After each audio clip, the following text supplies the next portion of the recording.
The broadcast is now starting. All attendees are in listen-only mode.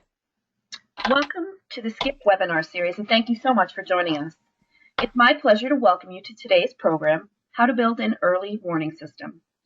My name is Michelle Winter, and I'm the Director of Global Chapter Management and Volunteer Initiatives at SKIP, and I'll be your moderator today. Here are some simple guidelines to ensure your experience will be maximized.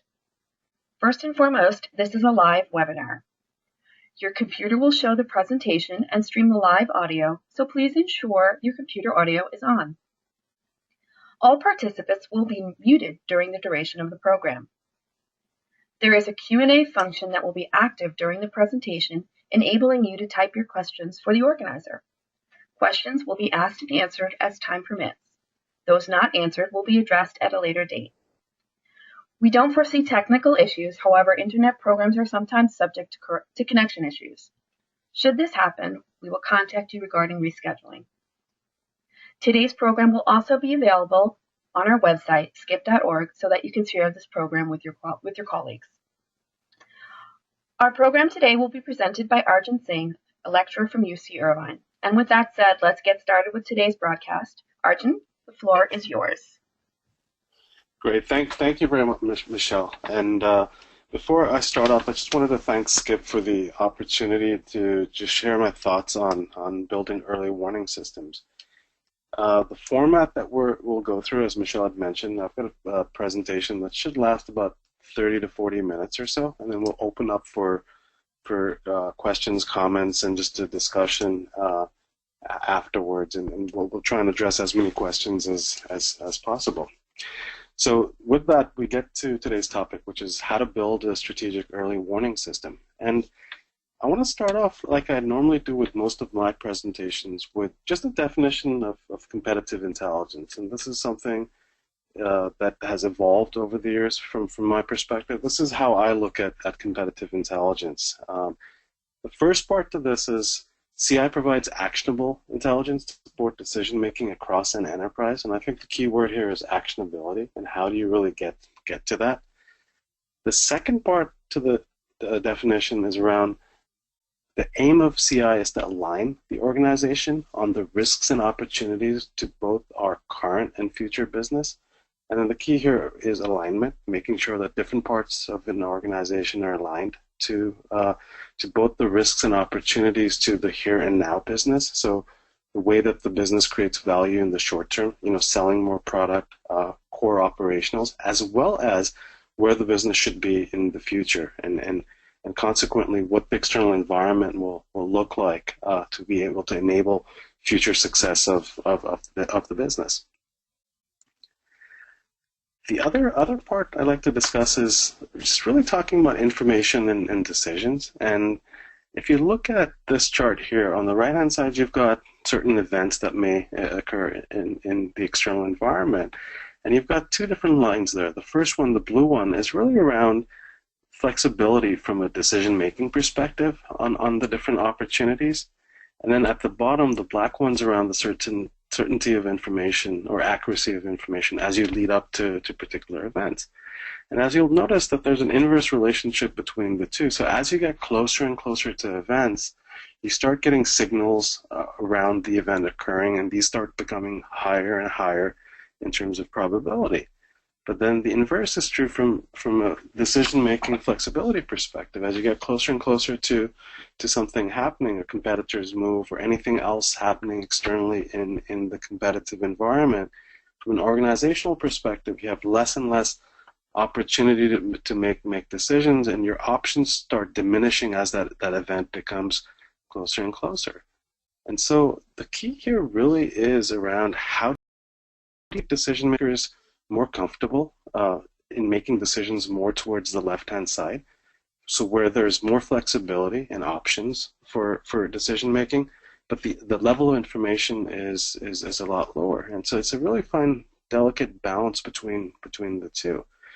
And a good illustration of this is if you look at the first Gulf War, Norman Schwarzkopf, who was the U.S. commander, made a statement which I think conveys this really well. Which he said that the only way I can predict where an Iraqi Scud missile is going to fall with 100% certainty after it's fallen on a particular place.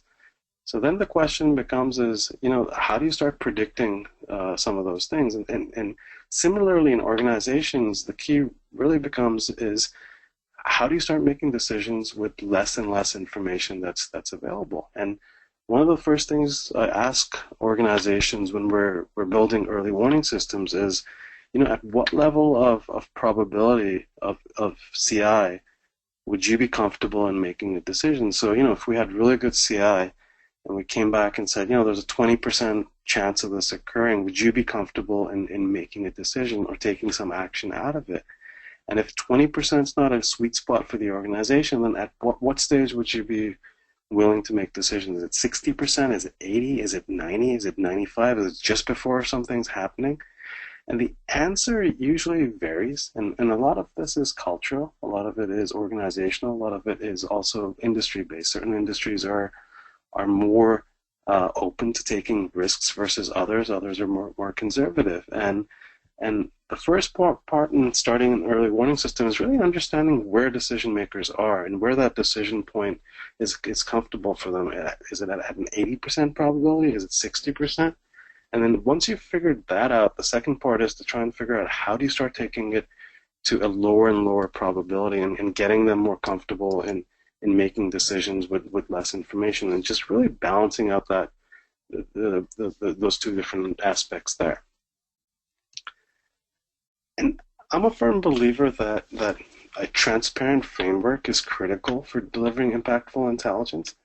And this is a framework that works well for various different CI type of activities, but particularly for building early warning systems. And the whole notion is that there's three different elements to CI. The first part is evidence. Here's what the facts suggest. Here's the data that we've gathered. Here's the various different data sets that we're plugging into. Making transparent assumption. Here's the various different assumptions that we've made in coming up with the conclusions that we've come up with. And then finally, having some sort of mechanisms for collaborative analysis. Making sure that the analysis is done in a cross-functional group. There's various stakeholders, functional areas involved in that whole analysis process, so that there's ownership within an organization of the results that come out of it. And the consequence of going through these three different steps is that you end up with an aligned view on the competitive environment. And as I'd mentioned earlier, alignment's really key. And in breaking down the process into its granular bits, you're able to make a lot more impact in what you're delivering. This works really well for early warning systems. It works for other parts of CI as well. And it really takes away from the conversations that you would have. So typically, if you're working with senior management, you go and present some results in there. If there's pushback on what you're doing, if your reports are in this format, in terms of, well, here's the evidence that we've considered, here's some assumptions that we've made, and we've had a group that's looked at this analysis, you can easily have a conversation saying that, well, if you do not agree with our conclusions, it means either you have access to certain data points and evidence that we don't have access to, or there are certain assumptions that you've made that are different from the ones that we have made. So in both instances, if there's data points that you have access to, let's share them so that we can change some of what we're doing. Or if there are certain assumptions that are different from the ones that we are making, then let's have a look at them and align on which ones are the ones to make. You end up with an aligned conclusion that's that everyone agrees with. And this is where also from where CI can learn from a lot of other disciplines that do this really well. So for example, if you look at market research, for example, a lot of activities that market research does is based on certain methodologies that a lot of people in organizations are familiar with. There's certain transparency that they go through in terms of focus groups or other things, and the way that they come up with conclusions is very, very clear. In a lot of instances, a lot of the work is theoretical. It may be far removed from reality. However, decision makers are comfortable using the results from those activities because they understand the process really well. And then breaking it down for CI into these different steps is a step in working towards that. And then I want to talk about a couple of notions around intelligence. The first one's around tactical and strategic. And if you look at the two different pieces there, so tactical intelligence really relates to the here and now, and it really relates to the current business of that an organization is involved in. And if you look at tactical intelligence, the ultimate question that it's looking to answer is, how do we compete today? How do we sell more product? How do we optimize our marketing? How do we make more revenue? How do we achieve our short-term objectives? And how do we make our short-term sales goals and other goals that we may have? Strategic intelligence is more future-oriented, so it's really looking at a future timeline, and it's really around the future business and macroeconomic environment. So really understanding, what the context is going to be in the future. And if you think about the real question that strategic intelligence is answering, it's all around how to prepare for the future. Depending on which organization you're in, you may have a longer-term planning time horizon. So the question is really around, how do we prepare for that timeline? How do we prepare for that future that is likely to occur? And what are the external data sets that we need to be able to support that? The other part I'd like to talk about is around interesting and actionable intelligence. So this really goes back to the definition that I had shown you right at the beginning around actionability. And so if you look at the two, interesting intelligence generally falls into the category of tell me everything about. Someone senior in the organization comes back and says, tell me everything about this competitor. I need it tomorrow morning. And when you really start pushing on why it's required, usually the answer comes back, well, it's interesting. It would be good to know. It's something that we've been thinking about, or it came up in conversations, and we just like to know a little bit around it. And actionable intelligence tends to be a little bit more focused. It tends to be linked to decisions. It tends to be critical, and it tends to be a little bit more tangible and focused. It's around either event risks or trend risks or opportunities that have been identified to certain decision points, and really trying to get more data points to be able to support that. When you start putting this together, you get a 2x2 matrix. You got strategic and tactical intelligence on the left, and the bottom you got interesting, actionable intelligence. So you can by using this framework, you can very easily segment various types of activities that you're involved in and how much impact they're going to have in an organization. So for example, tactical and interesting is usually reactive by nature. So usually it's reacting to a news or an event or an email or something that's happened externally, and it's a request that come in such as, what does this press release mean, or this announcement's been made, what does that really mean, right? And it's surprises that may have occurred, but they don't really fit into the organization anywhere.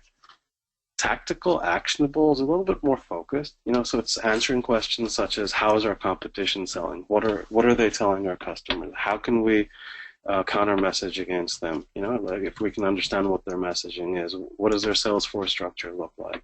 How does their resourcing compare to ours? We're much more focused, which will actually help with short-term objectives for an organization. Strategic, interesting, so the top left-hand side, I think that this is a really, really deep hole to go down.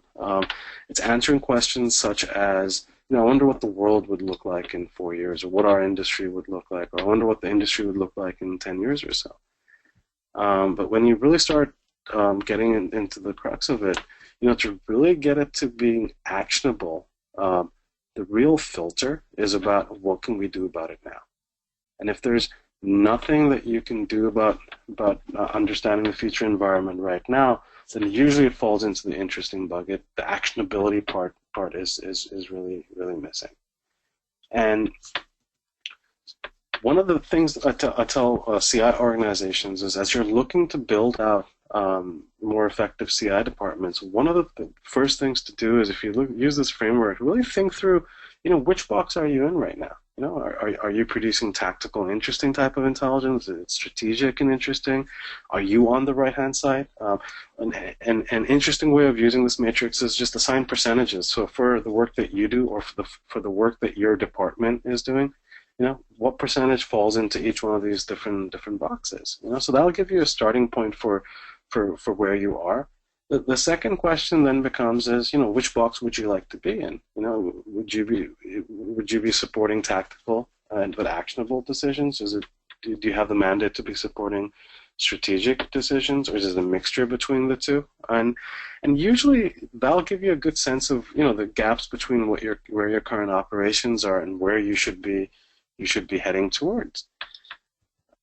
Every organization's journey with CI is going to be different, depending on the industry, depending on the culture, depending on where you sit within an organization, seniority, the level of buy-in that you have, the resources that are at your disposal or have been given in your disposal. Your journey is going to be very, very different. There are certain industries and certain organizations I've seen that do a really good job with tactical, actionable intelligence, because that's where they've determined that they can get the most value for their organization. And others, there's clear buy-in from senior management, and the strategic box is where they've decided that they can really add value. And so part of this is really figuring out what your roadmap looks like, or what your journey would look like. And that's really the next stage, is really figuring out how you can get to that next level. So I'll give you one example. I was the head of CI for a specialty pharma company, so Endo Pharmaceuticals, $3 billion in revenue.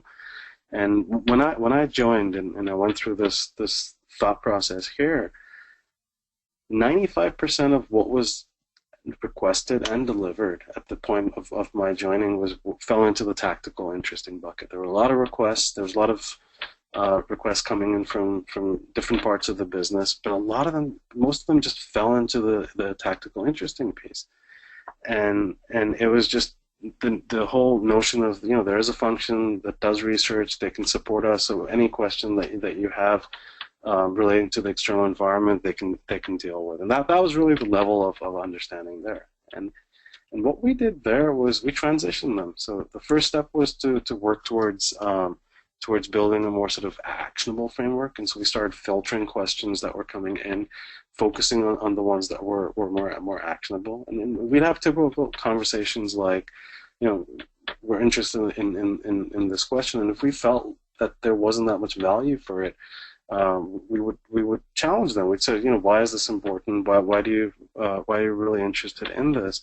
And if people were really insistent on still having them answer, then we'd use tactics such as like, okay, well, how are you going to pay for this? And it's interesting, whenever you start asking people to pay for things, like half the questions go away. Or if someone's coming with 5 questions, then they filter it down. So, well, instead of the 5, we're really interested in this one particular thing about the competitor. And that's what we really need. We don't need all these other things that we've been asking. And so just having that sort of a dialogue is helpful in just getting to the second box. Once we'd reached that box, which took about a year to get to, the next stage was to develop a strategic and actionable piece, and this was really an early warning system that supported strategic decision making within the organization. We looked at a much longer term time horizon, and the future of healthcare in about 10 years or so, and then tied it back into strategic decision making. And I'll go through a couple of case examples later in my presentation. And so from my perspective, when you start looking at early warning systems, for me, early warning systems are firmly planted into box number 4, supporting strategic but actionable parts of the business. So really strategic decision making, and really aligned to decisions as well, and making it land back into your company's business, whether it's corporate, whether it's the business units, taking a longer term time horizon. That's what really, I think, makes it tangible for businesses to really get to that level there. So when you start thinking about early warning systems, I think this is a good way to really start thinking through, like what those different components could look like. And I think a good learning here is from just look at weather and meteorology and look at the weather forecasts. There's various different notions there. On the left-hand side, you've got monthly forecasts. So this is daily and monthly forecasts that come out. People are very comfortable using it. Now, you can argue how accurate are they, and how often are they correct, how often are they wrong.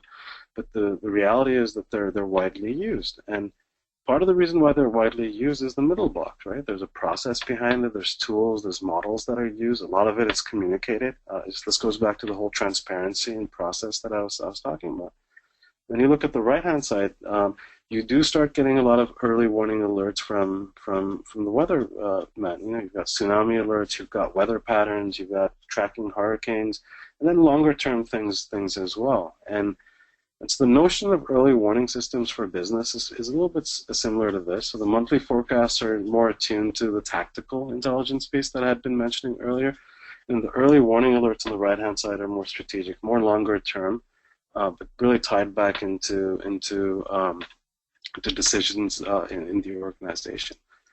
So the three building blocks in my mind to really think through for strategic early warning is timelines, making sure that you're looking at appropriate timelines, figuring out how to focus your efforts, because one of the learnings I had in building the first 2 or 3 early warning systems was that when it comes down to tracking, you can pretty much track anything, and that's what really makes it challenging. But the key is to figure out, you know, what is really critical to track, what will really have a business impact, and how it will tie back into your business, and really determining the focus. And I'll give you a few ideas on how you can do that. The last part is the process, you know, making sure that there's a process behind it so that when you are delivering results, everyone's comfortable, they understand how these results were produced, and they understand the limitations of the process, so that they're more comfortable in using the results that you've come up with. So from a timelines perspective, let's talk about strategic planning time horizons. If you look at different companies in different industries, there's a huge variation in terms of the planning time horizons and what they look like. So for example, if you look at the technology world, their planning horizons tend to be a lot shorter. So usually you have a tech company that would build a 1-year plan, which is in the blue, which would be tangible strategic plans, as well as tangible steps, responsibilities, executions. You know, this is really their tactical planning. And then from a longer-term perspective, you probably look at 3 years, and this is where they'd have directional strategy. Here's the 4 or 5 pillars of where we'd like to be in 3 years or so. How we're going to get there, we'll figure it out as we go along. And so it's like a 1+2 model, 1 tangible, 2 directional. The pharmaceutical world, this tends to elongate a little bit more. So you'd have up to 2 years tangible brand planning. A lot of organizations have 1 year, some have 18, some have a blend between the two. But generally, it's under 2 years, right? And so these are tactical plans. This is what sales should be doing, marketing, managed care, medical, and in various different functional areas, as well as directional strategy that goes up to 5 years or so. Look at the energy business, and that's very different. So the same notion, short term could be up to 5 years, just given the nature of how long projects take to execute. And then directionally, you're looking at 10 years. A lot of times you're looking 10 years plus. You may even be looking at 15, 20, 30-year time horizons, because to be able to develop the business and develop new wells and exploration and production, et cetera, it requires a lot of capital outlay, time, resourcing, and just pre-planning to do that. So it's a very, very different notion there. And so one of the things to think about is, for the industry that you work in, you know, what does some of these time horizons look like? The next part is to think about, you know, how far in the future are internal stakeholders really thinking. So I'll take the pharmaceutical example. You know, if you look at the sales team, they're probably looking at the next 6 months, next year. They're really concerned about what their short-term objectives are, how they're going to make their bonuses at the end of the year, or whatever that planning cycle is. Similar notion with marketing. They usually think a little bit longer, maybe even up to 2 years or so. And then senior management's really the ones who are thinking much longer term, or should be, you know, thinking at 5 years, 10 years, and where the organization should be heading, what those strategic forecasts look like, where the gaps might be, how do they make up those revenue gaps, and just cascading activity through that. So you start overlaying an early warning system on top of this, and so it's really, you can start very easily segmenting some of these activities. So I'd mentioned tactical CI before, and that in this instance would clearly be on the left-hand side. So supporting sales, marketing, other functional areas, really supporting the here and now business. Strategic CI then would start falling into the right-hand side, so 3 years plus. So the question here then becomes is that if you're focusing an early warning system, how far in front of the business do you need your early warning system to focus on to make tangible impact? So for example, in this instance, you could do anything from a 3-year focus, 5-year, all the way up to 10 years. And the real key here is to align it with where senior management's minds are and what they're thinking. So for example, if you start producing views, 10-year views on the evolution of the pharmaceutical industry or healthcare, but they're looking 5 years in advance, there's a misalignment there. So part of it is just understanding where your stakeholders are. And if they're not at the place where they should be, then there's probably an educational role that you can play in moving them a little bit further along in terms of what they're thinking. But the key is really to have alignment, because that's how you're going to be able to drive action in terms of what you're thinking of doing. The next part is, how do you define the focus of an early warning system? And the way I've seen it work pretty well is you look at 3 different things. You look at scenarios, and with scenarios, you define what the future industry is going to look like, what those different scenarios of the industry are, and then what the key drivers are for each one of those scenarios. And from the drivers, you can figure out indicators of change. And indicators of change is something that if you've defined it well, is tangible enough, and that's something you can measure as a part of an early warning system. The other part for focus is strategy. So whatever your strategy is for your organization, whether it's a 5-year, 10-year, 20-year, 3-year view, understand what those strategies are. Really start to tease out what those underlying assumptions are on those long-term strategic initiatives and imperatives. And once you figure out what those assumptions are, in a lot of instances, they may be articulated as a part of a strategic plan. In some instances, they may not be. And so you will have to figure out what those are. But once you know what those assumptions are, that's something tangible that you can track. And then the third part is around issues. And so once you start building this, with engagement with senior management, you're going to be asked a lot of questions that are top of mind. If you go back to the matrix and do a reality check and say, okay, these questions that are coming back, do these fall into the strategic interesting bucket, or do these fall into the strategic actionable bucket? And you create a filtration process. And if they're in the actionable pieces, then that's something that can be added on as a part of the focus of the system. And so this is really issue-based early warning. But then the reality check that you're doing in building that is making sure that it's aligned to actionability and that it lands in the business. And so then that way, then you can add it onto the list of what you're doing. So some of the guiding principles, going back to some of the things I've been talking about, is first one's make it land in your business, and this is about the actionability. If the outputs that are being produced are so abstract or so vague or it's just so out there that no one can do anything with it, and they cannot change anything that they're doing or support any of the strategic thought process, then it's just not going to be relevant, and it'll fall into the interesting bucket. Delivery of analysis that is close to the business issues and timelines. Like I'd mentioned, wherever the organization's timelines are and wherever their head is from a strategic perspective to align that in there. And then actionability, making sure that the deliverables themselves have actionability as well. And you can actually have these embedded into the deliverables in terms of across different business units, understanding what the threats and opportunities are for different parts of the business and what the business needs to consider or do short term and long term, and having it in a very simple construct to convey. So just to give you an example, so for example, this was a multinational company that I had worked with for building an early warning system. And this was really it was a year-long process to get through a fully functioning early warning system. The first few months was really around building and really understanding what the scope is, whether it was corporate, different business units, understanding some of the scenarios and generating the opportunities and threats from their strategies. building some of the hypotheses around some of those things, and really ultimately developing the indicators that would be in the tracking engine and would be further tracked. We then in parallel started doing a pilot as well. So instead of waiting until the end of April, we started building a pilot for building deliverables for an early warning system in February. And so as we started getting more clarity in terms of the focus, these deliverables became more and more focused. However, we chose deliberately to start delivering these earlier, just from a learning perspective, to go through various different iterations of this, so that we could adapt as we're moving along.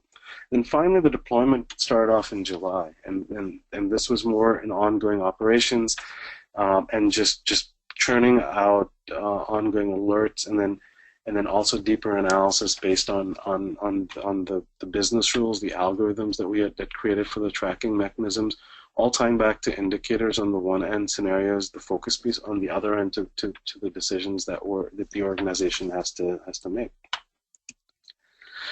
So I'm going to skip this one.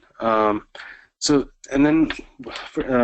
is an example of how I've done this for a retail company. So one of the largest retail companies in the world. So we've been through a scenario planning process where, we developed scenarios for the future of retail. We prioritized the critical uncertainties. We built views on alternative futures, and this really had 6 critical uncertainties that were unknown in the retail space that would have a huge impact on the direction of the industry, and those are really the basis for the tracking. Because if we could track the uncertainties, because the uncertainties played into scenarios, so depending on which ways the uncertainties were heading towards, we would then have a really good understanding of which scenarios would be trending in the retail market.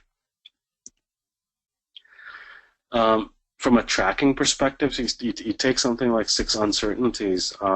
We then broke it further down into 80 key indicators and assumptions that were all coming out of these uncertainties. And then these really formed the basis of the early warning updates and alerts on specific topics of interest. So it's really, in a sense, it's laying out the scenarios that you're looking at. It's laying out the key uncertainties, and then what are the key indicators to be tracking. That's one level. And also looking at corporate strategy, underlying assumptions and key indicators for tracking those assumptions, and just laying it out in a map, and then building a framework by which you can track that systematically. Questions: how does this look? These are examples of some blinded examples of some ways of doing it. So you start systematically organizing various different data sets and analyzing them, by indicators and issues. So you have things like matrices. I think one of the matrices was around sort of, some of the indicators we're tracking, what the causality is, what's really causing the change in the bottom. And you can start looking at where the intersections are. So very easily you get a view of, where the changes are coming from, who's causing these changes, and what's really trending in from a what's really trending from a change perspective. All the way to the right-hand side, you've got this an example of how you can track scenarios. So for example, there's 4 different scenarios that are represented here. Based on data sets that are coming in on the left-hand side, you can see how these movements are occurring. As you start getting more longitudinal data, so you build up a 1 week, 1 month, 6 month worth of data points, you can start seeing what those data sets look like. And the example on the right-hand side is we've got 1 month data and 6 month data as well. And as you can start seeing, after running an early warning system for a certain amount of time, the data starts settling in, and you get clear direction in terms of what's happening, which direction it's heading towards, and you can start then adding data sets or refining this further to really start getting a level of depth and understanding that you wouldn't have before. The other part around this is really around generating alerts, right? So really building a systematic way of once you've built the tracking, you've got a tracking mechanism in place, you're looking at buzz and sentiment, you're looking at indicators, you're looking at scenarios, you need to define the triggers for alerts. At what point do we start building alerts, deeper analysis, deep dives into external changes, and report that up to management. Is it volume? Is it value? Is it certain things are more important? Do we need to prioritize? The answer is a combination of all these different things. But you build business rules for creating some of the alerts, so that when the alerts do go to senior management, they understand. Like I mentioned, there's a process behind this. They understand that the rigor that has gone behind and why they're getting a particular alert that they're getting. The last thing I want to talk about really quickly is a question that comes up a lot, right? So how much value can CI deliver? And I'm a firm believer that you have to measure everything that you're doing, and there's various different ways of doing it. So I'll give you a tangible example here. So this is, like I mentioned, I work for Endo Pharmaceuticals, public company. I was there in 2012, and so this chief operating officer had presented guidance to the street, and in this earnings call, and guidance had changed. And so Goldman Sachs analyst asked the question. He said, "Well, finally, on this one particular area, a quick clarification. I believe you said you expect exclusivity at least till 2013. Correct me if my notes are wrong, but I think that points to a longer exclusivity than you had previously pointed to." So he's asking, you've changed your guidance. You're saying that you're going to make a lot more money than you said you're going to make before. What's really changed, and help us understand where these changes are coming from. And so Julie McHugh, who's the chief operating officer, in her response says, well, based on this, it's on the basis of our competitive intelligence that we've changed our guidance to the street. So the only data sets that we've used for changing our guidance is competitive intelligence and the work that they have done. If you put a figure to that, the impact here was a $240 million upside to the business, which equated to incremental earnings per share of about 8 cents on for each share over the course of 2 years or so. And the only data set that was used in this came out of an early warning type of a construct that we had started building, and it was a $240 million upside. So that's that tangible business impact to an organization. And there's various other ways to measure value. I think if you can get examples such as this, monetary examples are probably the best, but there's other ways to do that. The balanced scorecard approach works really well in defining value as well. So there's different ways to play around with that. So with that, I'll open it up for any questions or comments. So back to you, Michelle. Thank you so much, Arjun. We do have a few questions. The first being, which industries tend to build early warning systems? That's a good question, and I think with early warning systems, it really varies. So there's some industries that do it a lot better than others. The auto industry's traditionally been doing early warning systems for a while. So both the U.S. players, and a lot of the Europeans, and the Asian players have built early warning systems. They've been looking at the markets very, very systematically for a long period of time. The pharmaceutical industry tends to do early warning systems as well. They tend to be on two different levels. They do a lot of work that's in the tactical space, so tactical ongoing scanning, etc., but also from a strategic perspective as well. The third one that's actually one of the most prominent ones is the energy industry. So if you look at some of the methodologies that came out of for building early warning systems, a lot of them came out of Shell and with the work that they had done in the 1970s with the oil shocks. So they'd built scenarios for the future of energy in the 60s and 70s, and they were tracking them on an ongoing basis. They were one of the few oil companies not to be affected by the oil shocks in the 1970s because they had identified particular scenarios that may occur. They were tracking to those different scenarios.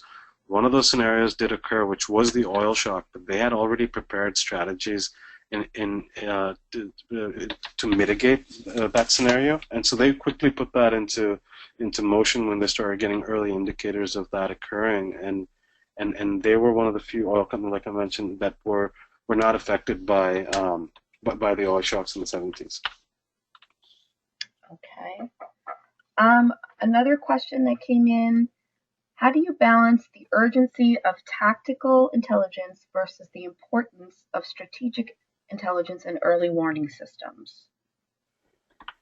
So that's another good question. It's a real challenge. I think a lot of colleagues I've spoken to that are currently in industry doing running CI departments.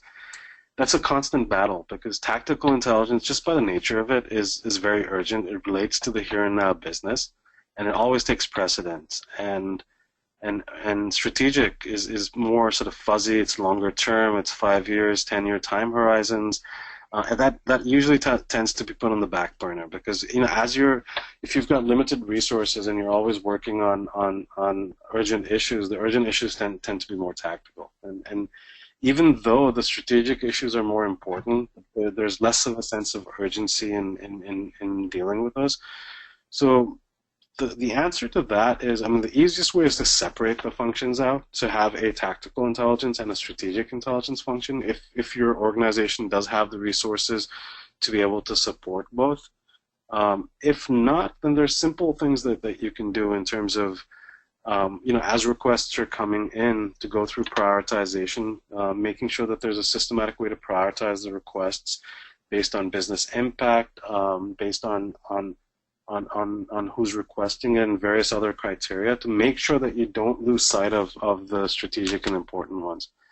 Unfortunately, the reality is that if a company goes through downsides, it's usually the strategic intelligence function that's the first to go because of this whole notion that this is in the future. It's that they're looking much further into the future. We'll figure out a way to deal with it, and which is not the best solution, but by separating it, I think there's a way to do it. I think also just by prioritization, having a systematic way of doing that.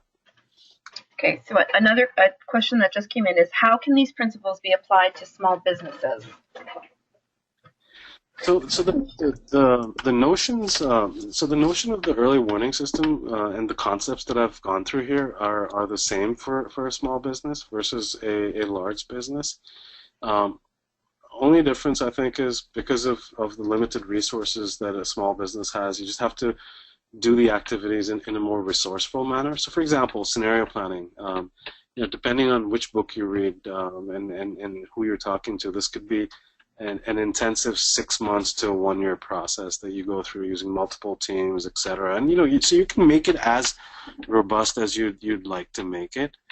You can also do scenario planning in an hour. So for example, in the class that I teach at UC Irvine, one of the activities that we have students do is to build scenarios for the industries that they're doing analysis on, and they've got 15 minutes to do it, and they're given clear direction in terms of, here's the 4 steps that you have to go through.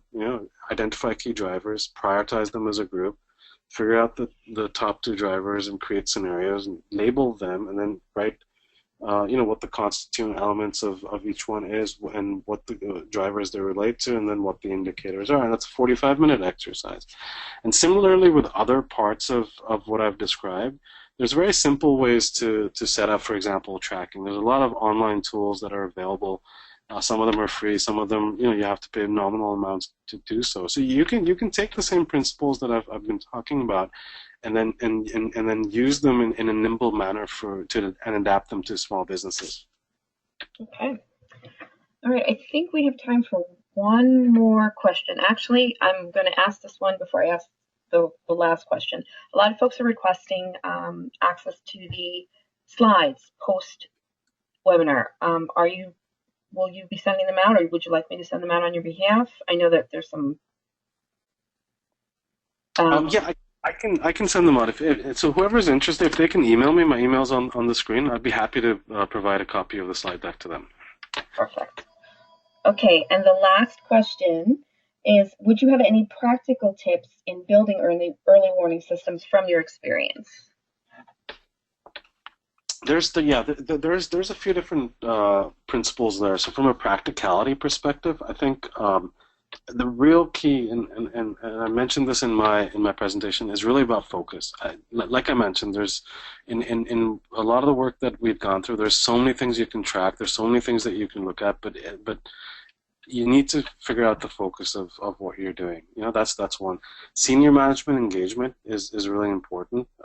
So for example, in the endo instance, we really didn't have a mandate to build an early warning system. We just built it because we thought it'd be useful given where the organization is. And when it was ready, we placed it in the hands of the CEO and said, look, here's a process that we have in place. Here's what it delivers, and here's a couple of outputs that you could have a look at. And he basically looked at it and said, hey, this is great. I'm going to send this to my direct staff, and please email them directly with updates on this, right? And so I think it's really about finding out like what works in your organization, just making it as simple as possible. And the process part's really important, but you don't have to over-engineer. So I think it's the case of balancing systematic and simplicity for whatever works in your organization. Principles will be the same across the board, whether it's for a small business or for a pharma company or an energy company. But I think you just have to tweak the activities for what would be relevant to your organization. Okay. Well, thank you very much, Arjun. That was our last question. Any questions that we didn't get to during this Q&A will be answered and distributed to the list of the attendees. I'd like to take this opportunity to thank you, Arjun, for a very informative program today, and I would like to thank all of you for being a part of it. Just a reminder that this will be available on the SKIP website under the Events tab under Webinars. Thank you all again for attending, and have a good day.